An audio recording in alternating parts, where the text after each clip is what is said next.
noNkulunkulu. Hakuna chinofana nekuba nani? Akukho okufana nokuba noNkulunkulu. Hakuna chinokufuma sekuba nani? Alikho icebo njengokuba noNkulunkulu. Hakuna rufaro sekuba nani? Ayikho injabulo okudlula ukuba noNkulunkulu. Wana upenyu. Uthola mina, Unowanira moya wake chi? uthola umoya wakho ukuphumula. Uthola mina. Tine masefa kudzimba kwedu. Munogara ema-investments. La kuhlala khona iy'ncwadi Documents efundo. La kuhlala khona iy'ncwadi zokufunda. Jesu alipai. uJesu ukuphi Kati mopeyuwa. empilweni yakho? Anditi matizo. Mungari wabamsara anotira anditi. Angithi mtheli umoya ophezulu uyasithanda. Uziva nokupenyu.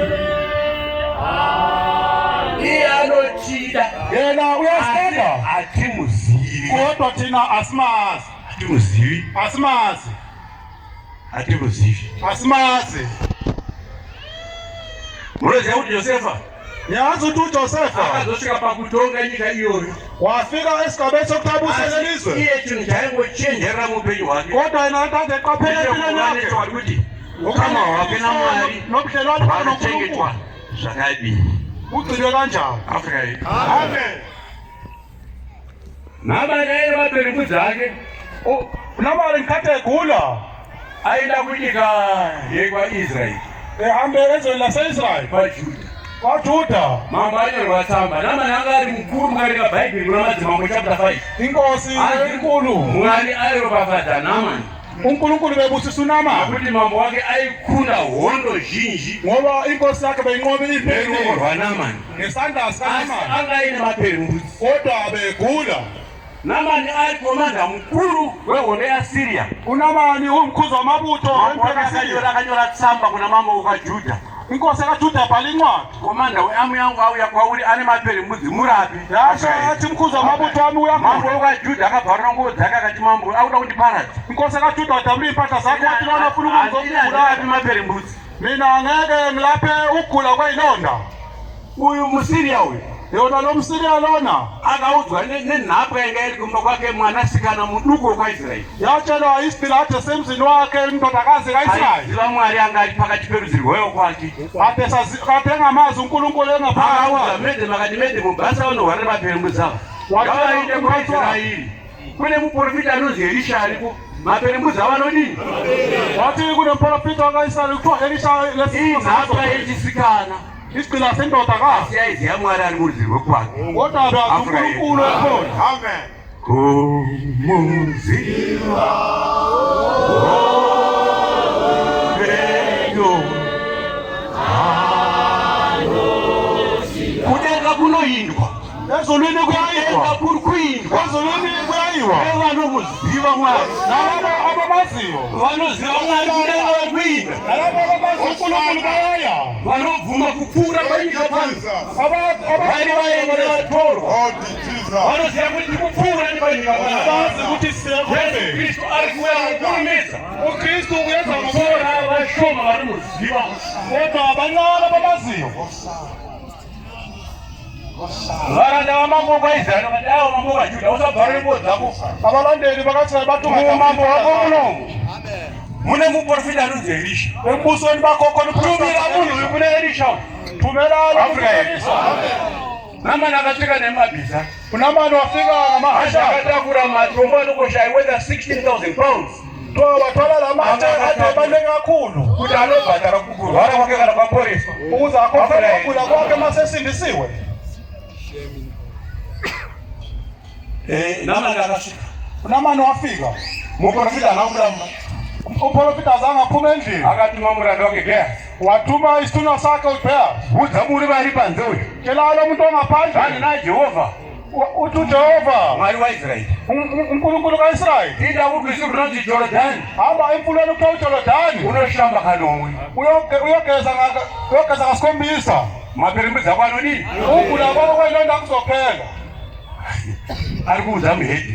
Utshela lo muntu ongathandazi Uye umhedeni. akati Lona wamangala inda uya nemali 16,000 pounds. wathi mina ngifike ngemali engama 60,000 Apate pounds. mayusa ama pounds. hayi amarandi kodwa wadola ndimupe ukuthi ngumnike muna anotambura yogara mukataka umuntu oswelayo ohlala endaweni ekanjena ongangithiyira yena uyangihleka ndafunga ukuthi achabuda mbamake ngicabanga ukuthi uzophuma endlini yakhe obata amaperimudzi angu achapuridzira ebese bamba lezi zilonda zami apera bese aphela lezi zilonda kumusha kwangu kune nzizi dzakanaka lapha kuyaphela nemfuno emihle vanhu vakati aiwa ishe abalandeli bathi ayiwa nkosi makozeripira imali kwathiwa kuthatha imali geza muvisi kunozi jorodani kwathiwa hamba uyogeza lojorodani afrika yetu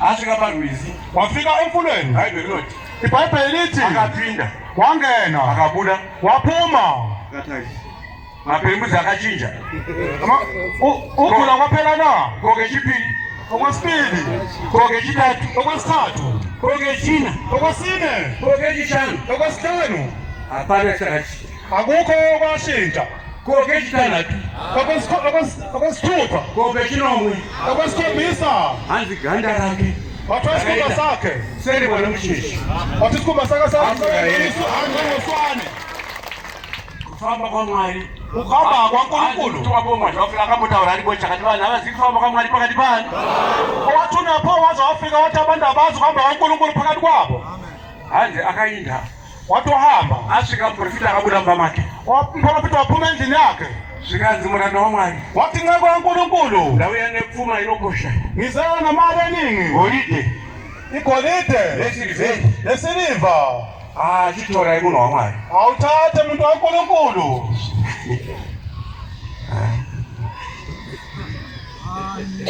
ibomira hayiwa awumela ngani kulukhuni asaziva kudii kodwa futhi kodwa kulukhuni kwelinye ihlangothi murima uyu ngiyabona lo ndoda elisha inde abone rugare wathi elisha hamba ngokuthula nepfuma yani ucebo lwakho nemali yakho inde abone pfuma yako asindane chinyi hamba nemali yakho kodwa hambe ngokuthula uyamururama munyika munotengwa zvinhu le ndoda bephila wenzela kuthengwa khona izinto akamuombela kuti adzoke asina chadini kubenzima kuye ukuthi abuyele isusu tiri kutodikubasa chaiko chaiko thina emsebenzini totoita madhiri kuii siyenza amadili emsebenzini uyo akati inda kune pfuma yani yona wathi abuyela mukamba kanyi washiya ehlala kule ndlu yakhe rive gore tiri pa ndari kure pachirayiro ngomunye unyaka sendali kule vakapinda mutende bemutumwa pomwazha afrika bangena lapho bekunokhona wathunywa pomwazha afrika umdzidzisi chipo chenyu chakapuwa ichi wathi nasi sipho umdzidzisi pachiraro pana pane midlands province lapha kulesi sidlo Midlands province 23,000 user for $23,000 US. Ila ndirimo mina bengikhona Bishop AK njengobishop AK ndikato calculator ngayibala ndikati mari ngathi nayo imali inotenga imba ithenga indlu kona galwa newazukuru newayi izokhona ukuhlala ngezizukulwana ndindi kutaura ndithi yimi engikhulumayo ari kupuwa mali ndobvati onikeza imali wathi yena ndiropuwa malini wathi mina nginikwa imali mina andipuwa imali anginikwa imali mina atoshatirwa so ukwatile ngaleso sikhathi shina wathi idoti this is field laka wathi idoti lento ini kupuwa mali kwati wandikonge vafundisi vamo wathi mina bafuna ukunika imali abafundisi vanorwara vachipora abafundisi bathandazela abagulayo basindiswe amen lo mali yandodini ile mali engiyifunayo ngona ndimo la mali wathi hlolisela nini ngithanda imali mwana oda kupfuma here wathi ndoda nofuna imali na kwete wathi cha ndinoda chii wathi mina ngifuna ibandla kudenga kulendwa ezulwini kuyayiwa uba kulendwa ezulwini kuyayiwa nevanoda nabathandayo handiziyatochi vanda kupinda muchechi nakithi thina sinabathanda ukungena kubendeni labo nevanda kuinda kudenga vanodini nabathanda ukuya ezulwini asi anoinda kodwa oyayo anenge akatama usuke ethuthile tama mwenyika inoyi esuke ethuthile kuleli izwe lelo hanzi you must be in the world uma kufanele kuphume kuleli izwe but not of the world kodwa kulo mhlaba ijesu kristu uJesu Kristu esho to njalo be in the world awube kulo mhlaba but not of the world Kodwa kule mhlaba Naamani arambirwa mali yake. uNaamani sephikelwe imali yakhe. Pfungwa dzake dzakamhanya. Umqondo wakhe wagijima.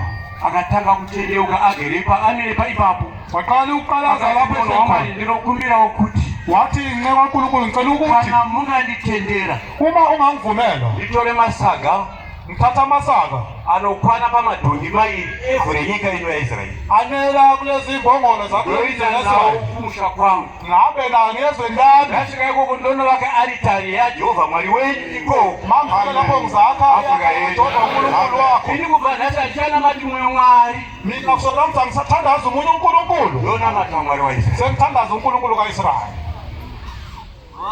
Aiwa iwe yorusalemu baba wena unoona ipa baba uyabona lana uya nditaure ulena bekhuluma sevatungamirika thina njengabakhokheli unokonezesa vanhu vanoda kutakura masaga thina ngeke abantu abathwala amasaga ukuya nalo ezweni kaIsraeli. Wena lokuzibuza ukuthi kanjani munoziva kuti Naamani niyazi ukuthi uNaamani oinda esehamba muranda waElisha akamutevera ndizvo akati isebenzi kaElisha sana mudhara anopenga wathi alikhehla liyahlanya aturika muhedheni achidzokera nefumo yakawanda zvakadai wathi wayekumhedheni ebuyela ngemali eningi kangaka ndizvo ka kunjalo na hapaseva nenyaya akukho la ngiyakho yatinini mina ngithi uyu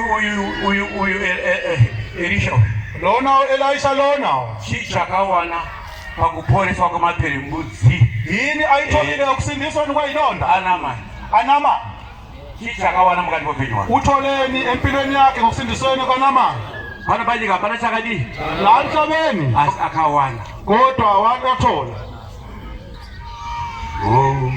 Where are you?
Yesu Kristo na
nesithembiso esinaso yatasirwa naJesu Kristu siyeleswa na uJesu Kristu kana tichimba kuti uma sicula sithi kune nguwa yakanakisisa kunesikhathi esihle lokukhulumbiza lokudumisa kana tadwaredza uma sesibushaniswa iba yimuyo